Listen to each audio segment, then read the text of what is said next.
I'll come to that in a minute. But Reverend Taylor, that's his window. Reverend Taylor was a Protestant firebrand. He enters this church in 1832. By 1834, he's the vicar. He comes out of parsonage in Middlegate, and he stays over at the Duke of Cleveland for a bit. We know that for a fact. When he heard that the Catholics were coming to the headland, he knew that Canon Bell was on his way, and he sends a posse of proddies to meet Canon Bell at the North Gate.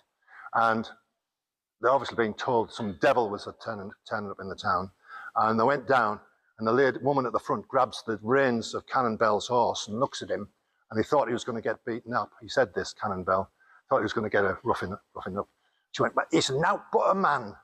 And from then on, there was a hostility of the current Protestants to the Catholics. And of course, as the Irish came in to build the West Docks, more of the pews were filled in the Catholic Church. We then get St. Mary's in 1850.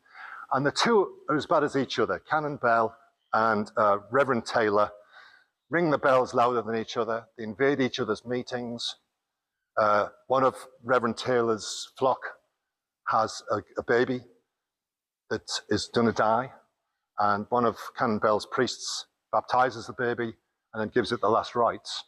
And then when the Protestant mother wants it buried in the churchyard, Reverend Taylor says, no, not properly. It's not a Christian, you can't do that. And there was a big fight between the two. And Bishop Mildirt at Durham said, no, you can't bury it in a Protestant graveyard. It's not proper Christian. Do you know who overruled them both? Hartlepool Borough Council. Because even now, the graveyard belongs to them. So if you want to plant something in the graveyard, you have to ask, not us, Hartlepool Borough Council. That's their jurisdiction. So anyway, there's all sorts of stories, except that Reverend Taylor's buried in the graveyard there. That's his tomb. Well, I've got his tomb. I haven't got his tomb on there. There it is. That's Reverend Taylor's tomb. You'll see this parchment on at the back there on the right as you go through the De Bruce Chapel. They thought so much of him in 1861, 7 years before his death, to give him a gown and an inkstand, because they like him so much. And there's the names of all the people at the time who are Protestants in this proud Protestant church. You know, the place, there's like sectarian violence, a bit like the Troubles in Northern Ireland when you read about it. There's no police, like there isn't now, and they'd have to get the cavalry in to break up fights and things in the town. It was the most lawless place in the country, Hartlepool, in the 1840s, 50s, 60s, and 70s.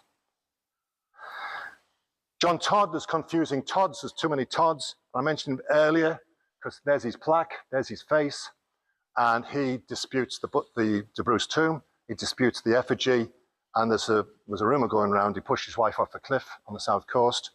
That's in John Oxley's book, if you want to read it, Hartlepool Society.